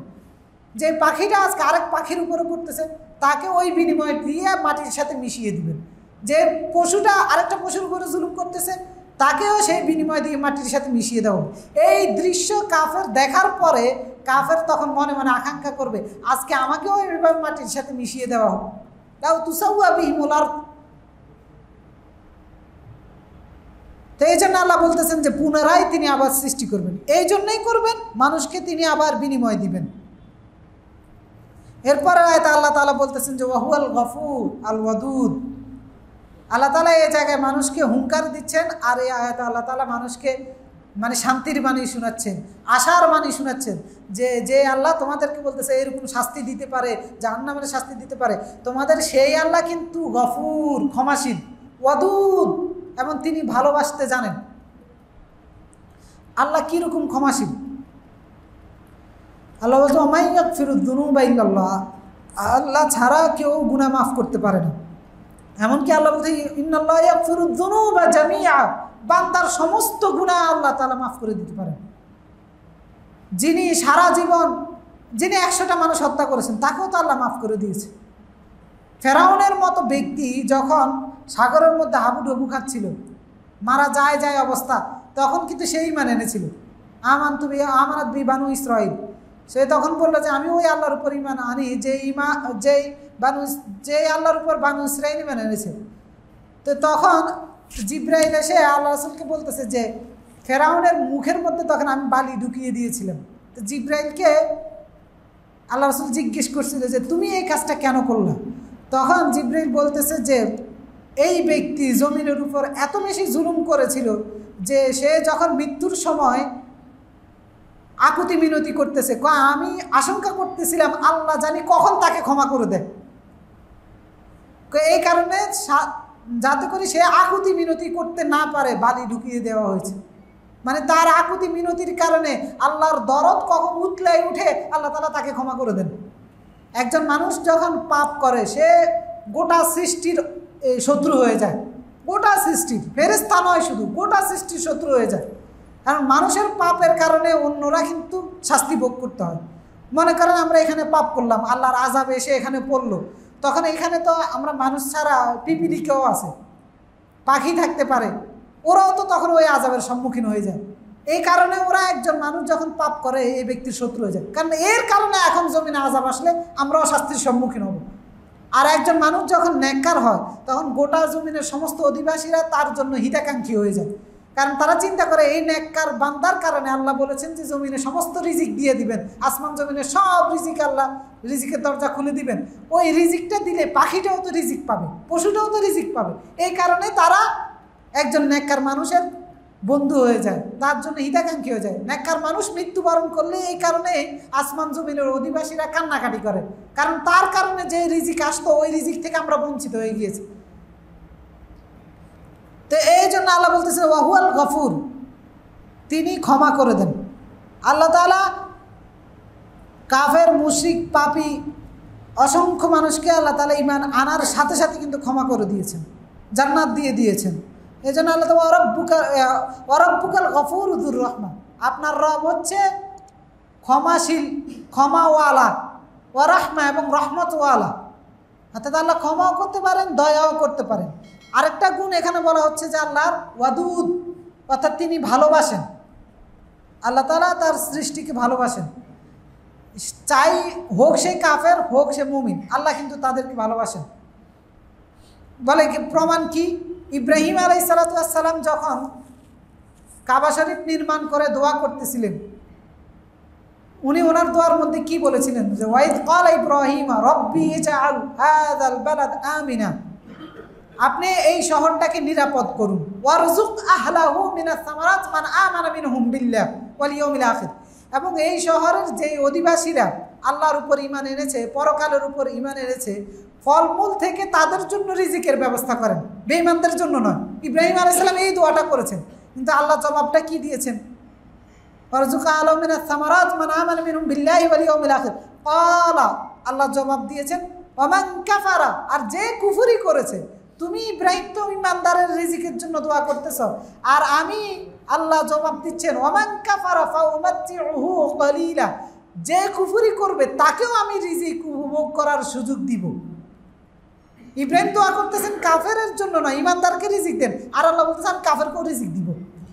তবে কলিলা, কলিলা তারা মানে এই না কম কম দিবেন এটা না, কলিলা মানে হচ্ছে দুনিয়াতে তাদেরকে রিজিক দিব, অর্থাৎ দুনিয়ার ব্যাপারে আল্লাহ আদর করবেন, কাফেরকেও দিবেন মুমিনকেও দিবেন। এই জন্য আল্লাহ ওয়াল গফুরুল ওয়াদুদ, তিনি তার সৃষ্টিকে ভালোবাসেন। এই জন্য হাদিস শরীফ আল্লাহ রাসূল বলছেন যে ইন্নাল্লাহা ইউতির রিজক মান ইউহিব্বু ওয়া মান লা ইউহিব্বু, আল্লাহ রিজিক দান করেন যাকে ভালোবাসেন তাকেও দেন, যাকে ভালোবাসেন না তাকেও দান করেন, অর্থাৎ মুমিনকেও দেন কাফেরকেও দেন। ওয়ালাকিন ইউতিদ দ্বীন মান ইউহিব্বু, কিন্তু দ্বীনের জ্ঞানটা শুধু তাকেই দান করেন যাকে আল্লাহ তাআলা ভালোবাসেন। আল্লাহ তাআলা বলতে ওয়া হুয়াল গফুরুল ওয়াদুদ, আল্লাহ তাআলা হচ্ছেন ক্ষমাশীল এবং দয়ালু, তিনি তার সৃষ্টিকে ভালোবাসেন। আল্লাহ তাআলার এটা একটা সিফাত। এরপরে আল্লাহ তাআলা বলছেন যুল আরশিল মাজিদ, যিনি ভালোবাসেন, যিনি দয়া করেন, উনি আরশের সম্মানিত, আরশের মর্যাদার এবং মর্যাদার আসন, যেটা আরশ মানে আসন আর মাজিদ মানে হচ্ছে মর্যাদা, মর্যাদার আসনের মালিক তিনি, যুল আরশিল মাজিদ। আল্লাহ তাআলা আরশের অধিপতি, আরশের অধিপতি। এই আরশ শব্দটার সাথে আল্লাহ তাআলা কোরআনে 3টা সিফাত যোগ করা হয়েছে। কোথাও বলা হয়েছে আরশুল মাজিদ, যেমন এখানে বলা হয়েছে, আরেক জায়গায় বলা হয়েছে লা ইলাহা ইল্লা হুয়া রাব্বুল আরশিল আযীম, আরেক জায়গায় বলা হয়েছে লা ইলাহা ইল্লা হুয়া রাব্বুল আরশিল কারীম। মানে আরশের 3টা গুণ, এটা হচ্ছে আজিম মহান, কারীম এটা সম্মানিত, এটা মাজিদ মর্যাদা থেকে, অর্থাৎ এমন আরশের মালিক তিনি। আরশ আল্লাহর সৃষ্টি, আর এই সৃষ্টিটা গোটা মাখলুকাতের উপর ছেয়ে আছে, আর আল্লাহ সেই আরশের উপরে উঠেছেন। এখন কীভাবে উঠেছেন, কেমন করে আসে, এটা আল্লাহু আ'লাম, আল্লাহই ভালো জানেন। এটা নিয়ে আমাদের চিন্তা করার দরকার নাই, যেহেতু আল্লাহ যেভাবে বলেছেন ওইভাবে তিনি আছেন, এটাই হচ্ছে আমাদের বিশ্বাস থাকা উচিত। আল্লাহ আরশের উপরেই আছেন, কিভাবে আছেন সেটা আল্লাহ তাআলাই ভালো জানেন। এরপরে আল্লাহ তাআলা বলেন ফাআলুল লিমা ইউরিদ, আল্লাহ যেটা ইচ্ছা সেটাই তিনি করেন, অর্থাৎ আল্লাহ যেটা ইচ্ছে সেটাই তিনি করেন। এ দ্বারা আল্লাহ বুঝাচ্ছেন যে তিনি তার ক্ষমতাকে বুঝাচ্ছেন, যে এমন ক্ষমতার অধিকারী, তিনি যা ইচ্ছা তাই করতে পারেন। এর মানে এই নয় যে বান্দার উপরে জুলুম করেন। ফাআলুল লিমা ইউরিদ, তিনি তার যা ইচ্ছা তাই করেন, কিন্তু এর মানে এই নয় যে বান্দাটাকে শাস্তি দিচ্ছেন তার উপরে জুলুম করতেছেন।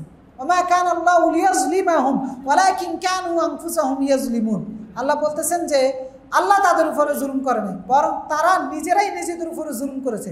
আল্লাহ দুনিয়া পরিচালনার জন্য একটা সিস্টেম বানিয়ে ফেলেছেন, ওই সিস্টেমের বিপরীত চলে সে নিজের উপরে জুলুম করেছে। সিস্টেমের বিপরীত চলা মানে হচ্ছে আল্লাহর হুকুমের বিপরীত চলা। আল্লাহ সিস্টেম বানিয়ে আল্লাহ কোরআনে বলে দিয়েছেন এইভাবে এইভাবে চলো, তোমরা এইটা করো, এটা ছাড়ো। তো এই সিস্টেম অমান্য করার কারণে আল্লাহর পক্ষ থেকে আমাদের উপর শাস্তি আসে। তো ওই শাস্তির কারণটা কি তাহলে আল্লাহ নাকি আমরা নিজেরা? আমরা নিজেরা। এই জন্য আল্লাহ বলছেন যে তারা নিজেরাই নিজেদের উপরে জুলুম করেছে। তো ফাআলুল লিমা ইউরিদ মানে আল্লাহ যা ইচ্ছা তাই করেন। এটা আল্লাহর ক্ষমতাকে বুঝাচ্ছেন। অর্থাৎ আল্লাহ যাকে যেই পরিমাণে রিজিক দেওয়ার দরকার সেই পরিমাণে দেন, যাকে আল্লাহ যেই পরিমাণে শাস্তি দেওয়ার দরকার সেই পরিমাণে শাস্তি দেন, এবং কি যেটা ফাআলুল লিমা ইউরিদ, মানে আল্লাহ যেটা সৃষ্টি করার ইচ্ছা সেটাই সৃষ্টি করতে পারেন। ওয়া ইয়াখলুকু মা ইয়াশা ওয়া ইয়াখতার, আল্লাহ যেটা সৃষ্টি করার ইচ্ছা সেটাই করেন, তিনি যেটা পছন্দ করার ইচ্ছা সেটাই পছন্দ করেন। এটা আমাদের বিশ্বাস যেন তৈরি হয় যে আল্লাহ যা ইচ্ছা তাই করতে পারেন, এই বিশ্বাসটা যেন আমরা রাখি। এই জন্য আল্লাহ তাআলা বলতেছেন যে ফাআলুল লিমা ইউরিদ। আরেক জায়গায় আল্লাহ তাআলা বলেছেন লা ইউসাল আম্মা ইয়াফআল, আল্লাহ যেটা করেন সেটা সম্পর্কে জিজ্ঞাসাবাদ করার ক্ষমতা কারণে, এই সাহস কেউ করতে পারবে না। অমুখাপেক্ষী। এরপরে আয়াত আল্লাহ তাআলা বলতেছেন যে হাল আতাকা হাদিসুল জুনুদ, আপনার কাছে কি ফেরাউনের সৈন্যবাহিনীর খবর এসেছে? অর্থাৎ ফেরাউনের যে সৈন্যদেরকে আল্লাহ তাআলা দরিয়ার মধ্যে ধ্বংস করে দিয়েছেন, সাগরের মধ্যে বিলীন করে দিয়েছেন, সেই সৈন্যবাহিনীর খবর কি এসেছে? তা আল্লাহ রাসূলকে এটা বলার মাধ্যমে মানে সেই খবরের গুরুত্বটাকে বুঝাচ্ছেন। হাল আতাকা, আপনি কি জানেন? আমরা অনেক সময় বলি না আপনি কি শুনছেন, অনেক সময় এটার দ্বারা মানে গুরুত্ব বুঝাই। তা আল্লাহ তাআলা আল্লাহ রাসূলকে বুঝাচ্ছেন যে আপনি কি জানেন, প্রশ্নবোধক শব্দ দিয়ে, যে ফেরাউনের সেই সৈন্যবাহিনী। এটা আমরা ফেরাউনের সৈন্য নিয়ে আরেকদিন বিস্তারিত আলোচনা করব। ফেরাউন ও সামুদ, ফেরাউন এবং সামুদ গোত্রের, ফেরাউন ও সামুদ, ফেরাউন এবং সামুদ গোত্রের খবর কি আপনার কাছে এসে পৌঁছেছে? এরপর আয়াতে বলতেছেন বালিল্লাযীনা কাফারু ফি তাকযীব, বরং কাফেররা মিথ্যার মধ্যে হাবুডুবু খাচ্ছে, মিথ্যার সাগরে ডুবে আছে। যে সমস্ত কাফেররা, তারাও তো একটা জীবন ব্যবস্থায় বিশ্বাসী, তারাও তো সেটার জন্য সংগ্রাম করতেছে, সেটা প্রতিষ্ঠা করার জন্য জমিনে নিজের মতকে প্রতিষ্ঠা করার জন্য তারাও তো সংগ্রাম করতেছেন। কিন্তু আল্লাহ তাআলা বলতেছেন সেই সংগ্রামটা, সেই পদ্ধতিটা, মিথ্যাটাই হচ্ছে মূল ভিত্তি তাদের। যারা কোরআন বাদ দিয়ে, হাদিস বাদ দিয়ে জীবন ব্যবস্থায় বিশ্বাসী, সেটা যে কোনো ধরনের জীবন পদ্ধতি, পুঁজিবাদী, সমাজতান্ত্রিক, ধর্মনিরপেক্ষ, আরও যা যা আছে দুনিয়াতে সব কিছুই, এগুলোর মূল ভিত্তি কিন্তু হচ্ছে মিথ্যা। মূল ভিত্তি হচ্ছে মিথ্যা। কারণ আপনি যুক্তিকভাবে ওইগুলোকে ঠিক প্রমাণ করতে পারবেন না, এরপর আসমানি জ্ঞান দিয়ে তো প্রমাণ করতে পারবেনই না। এজন্য আল্লাহ বলেছেন যে কাফেরদের একটা বৈশিষ্ট্য বলে দিয়েছেন যে তারা মিথ্যার সাগরে হাবুডুবু খাচ্ছে। কারণ কাফেরদের কাছে আল্লাহ রাসূল যখন কোরআনের দাওয়াত দিতেন কাফেরদের নিকট, যখন আল্লাহ রাসূল তাদেরকে বলতেন যে তোমরা এটা মানো, আল্লাহ তাআলা এটা বলতেছেন, ওইটা বলতেছেন, তখন তারা বলতো যে কোরআন, তারা আল্লাহ রাসূলের ব্যাপারে অপবাদ দিত যে রাসূল সাল্লাল্লাহু আলাইহি ওয়াসাল্লাম নিজেই কোরআনটা রচনা করেছেন। তো এইটা মিথ্যা অপবাদ ছিল। তো যখন আল্লাহ তাআলা তাদের এই অপবাদের প্রতি উত্তরে আল্লাহ তাআলা কোরআন নাজিল করে বলে দিলেন যে রাসূল তো তোমাদের মধ্যেই বড় হয়েছে, 40টা বছর এখানে কাটিয়েছে, তোমরা তাকে দেখেছো, সে পড়তে পারে না, আর ওই ব্যক্তি কখনো এই মক্কার বাহিরে কোথাও কারো কাছে যায় নাই। তো ওইরকম একজন ব্যক্তি নিরক্ষর, যিনি পড়তেই পারে না, অক্ষর জ্ঞান নাই, তার পক্ষে কিভাবে কোরআন রচনা করা সম্ভব? যখন উত্তর দিয়ে দিলেন তখনও তারা বিশ্বাস করে নাই। তো তার মানে তারা মিথ্যার উপরে ছিল। এরপরে যখন তারা বললো যে ঠিক আছে, যদি কোরআন আল্লাহর পক্ষ থেকে হয় তাহলে এটা কাগজে লিখে নিয়ে আসো, তাহলে আমরা মেনে নিব। মানে কাগজে লিখে নিয়ে আসো, এর দ্বারা তারা কি বুঝিয়েছিল যে আমরা মানে কাগজের মাধ্যমে যদি পাঠায় তাহলে আমরা মেনে নিব। তো পরে আল্লাহ তাআলা বললেন যে ওয়ালাউ নাযালনা আলাইকা কিতাবান কিরতাসান ফালামাসু বিআইদিহিম, যদি আমি আপনার কাছে কাগজ আকারে একটা কিতাব নাজিল করি কোরআনটাকে, ফালামাসুহু বিআইদিহিম, তারা যদি নিজের হাত দ্বারা সেই কোরআনটাকে ধরতেও পারে, লাকাল আল্লাযীনা কাফারু ইন হাযা ইল্লা সিহরুম মুবিন, তারা তো মিথ্যাটাই হচ্ছে তাদের মূল ভিত্তি। তখন তারা বলবে যে আমরা মনে হয় জাদু দ্বারা আক্রান্ত। আপনি কি করবেন? এই তো এই মন মানসিকতার কারণটা হচ্ছে তারা, তাদের আকীদা, বিশ্বাসটা হচ্ছে মিথ্যার উপরে তৈরি। এমনকি আরেক জায়গায় আল্লাহ বলেছেন তারা যদি কোরআন যেখান থেকে নাজিল হচ্ছে আমি যদি সিঁড়ি বানিয়ে দেই, আর সিঁড়ি দিয়ে যদি তারা আসমানে উঠে, যেখান থেকে কোরআন নাজিল হচ্ছে সেইখানে গিয়েও যদি তারা দেখে আসে, তারপরেও বলবে যে আমাদেরকে জাদু করা হয়েছে। তো এই যখন কাফেরদের চরিত্র, বর্তমানেও যারা কোরআনকে অস্বীকার করে, আপনি যুক্তি দিয়ে তর্ক করে বুঝিয়ে দেন, দেখবেন তারপরেও বলবে যে না এটা এই কারণ। কারণ তার মূল বিশ্বাসটা হচ্ছে মিথ্যার উপরে তৈরি করা, নিজের প্রবৃত্তির পূজা করা। এই জন্য তারা কাফের হিসাবেই থাকবে। এই জন্য আল্লাহ তাআলা কাফেরদের এখানে একটা সিফাত বর্ণনা করেছেন যে বালিল্লাযিনা কাফারু, কাফেররা। এখানে কাফের মানে হচ্ছে নির্দিষ্ট কাফের যারা ইহুদি খ্রিস্টান তারা নয়, যারা এই কোরআনকে অস্বীকার করে। সেটা কোনো মুসলিম যদি কোরআনকে অস্বীকার করে, মুসলিম নামধারী ব্যক্তি, সেও এই কুফরির অন্তর্ভুক্ত। আল্লাহর কোরআনকে যদি কোনো মুসলিম অস্বীকার করে, কোনো একটা আয়াত, বিধান অথবা কোনো একটা হুকুম তার নিজের বুঝে না আসার কারণে, আল্লাহ তাকেও বলেছেন যে তোমার বুঝটা মিথ্যার উপর প্রতিষ্ঠিত। সেই কারণে আল্লাহ বলতেছেন যে কাফেরদের মূল ভিত্তি হচ্ছে মিথ্যা, তারা মিথ্যার সাগরে হাবুডুবু খাচ্ছে।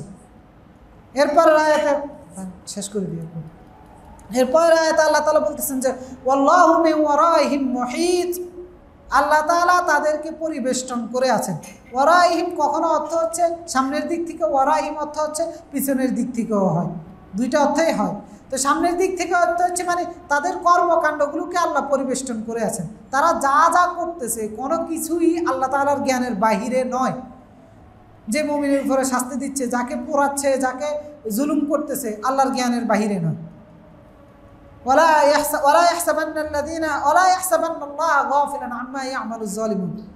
তারা সে যেন মনে না করে যে জালেম যা করতেছে আল্লাহ এগুলোর ব্যাপারে গাফেল হয়ে আছে, বরং আল্লাহ জালেমের কর্মকাণ্ডকে পরিবেষ্টন করে আছেন। ইন্নামা ইউআখিরুহুম লিয়াউমিন তাশখাসু ফীহিল আবসার, ইন্নামা নুআখিরু লাহুম লিয়াউমিন তাশখাসু ফীহিল আবসার। আমি তাদেরকে ছাড় দিচ্ছি শুধুমাত্র ওই দিনের জন্য যেই দিন মানুষের দৃষ্টিগুলো অবনত ভয়ে প্রকম্পিত হয়ে যাবে। ওই দিনে আমি তাকে চূড়ান্ত ফয়সালা করবো, এই কারণে এখন তাকে ছাড় দিচ্ছি। আর আল্লাহ তাদের কর্মকাণ্ডকে পরিবেষ্টন করে আছেন মানে কি, আরেক জায়গায় বলেছেন যে লা ইয়াখফা আলাল্লাহি শাইউন ফিল আরদি ওয়ালা ফিস সামা, আসমান এবং জমিনের কোনো কিছুই আল্লাহর কাছে গোপন নাই, সব কিছুই আল্লাহর জ্ঞানের ভিতরে আছে। ওয়ারাইহিম মুহীত মানে সব কিছু আল্লাহ পরিবেষ্টন করে আছেন। তো এই বক্তব্যটা মুমিনদের জন্য, কাফেরদের জন্য। মুমিনদের জন্য হচ্ছে সান্ত্বনা, যে তোমাদের উপরে যে জুলুম করা হচ্ছে এর জন্য আফসোস করার কোনো কারণ নাই, যে আল্লাহ তাআলা তাদের কর্মকাণ্ড ব্যাপারে গাফেল। আল্লাহ তাদের কর্মকাণ্ড প্রত্যক্ষ করতেছেন, তোমাদের উপর জুলুম যা করা হচ্ছে সেটাও আল্লাহর জ্ঞানের ভিতরে আছে, সুতরাং তোমাদেরকে আল্লাহ বিনিময় দিবেন। আর কাফেরদের জন্য হচ্ছে এটা হুঙ্কার স্বরূপ, যে যা যা করতেছো এগুলোর বিনিময়ে শাস্তি আল্লাহ তাআলা দিবেন, কারণ আল্লাহ তোমাদের কর্মকাণ্ডকে বেষ্টন করে আছেন। সূরা গাশিয়ার মধ্যে আল্লাহ বলেছেন যে ফায়ুআযিবুল্লাহুল আযাবাল আকবার, ফায়ুআযিবুহুল্লাহুল আযাবাল আকবার। আল্লাহ তাআলা তাদের কর্মকাণ্ডকে বেষ্টন করে আছেন, কারণটা কি? আযাবাল আকবার, আল্লাহ তাআলা তাদেরকে সবচেয়ে বড় শাস্তিটা দিবেন। আর শাস্তিটা কেন দিবেন? ইন্না ইলাইনা ইয়াবাহুম, তারা আমার কাছেই ফেরত আসবে, অন্য কোথাও যাওয়ার সুযোগ নেই। সুতরাং মানে আমার কাছে ফেরত আসা ছাড়া তো তাদের উপায় নাই, সুতরাং শাস্তি থেকে বাঁচারও কোনো উপায় নাই। সুম্মা ইন্না আলাইনা হিসাবাহুম, তাদেরকে আমার কাছেই হিসাব দিতে হবে। তা আল্লাহ এই কারণে বলেছেন যে ওয়াল্লাহু মিন ওয়ারাইহিম মুহীত, অর্থাৎ আল্লাহ তাদের কর্মকাণ্ড, প্রত্যেকটা ব্যক্তির কর্মকাণ্ড আল্লাহ তারা পরিবেষ্টন করে আছেন।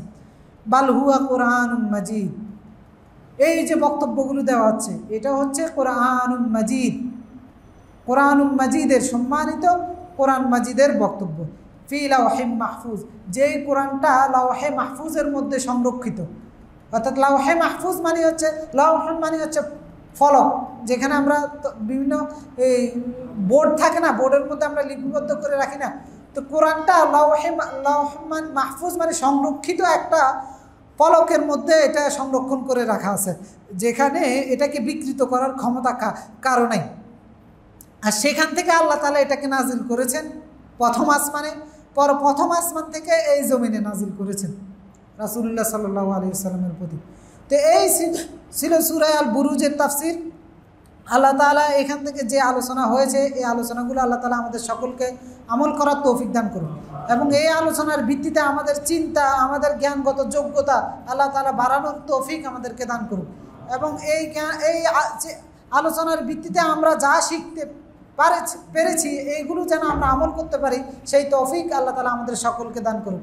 জাযাকুমুল্লাহু খাইরান। আশহাদু আল্লা ইলাহা ইল্লা আনতা আস্তাগফিরুকা ওয়া আতুবু ইলাইক।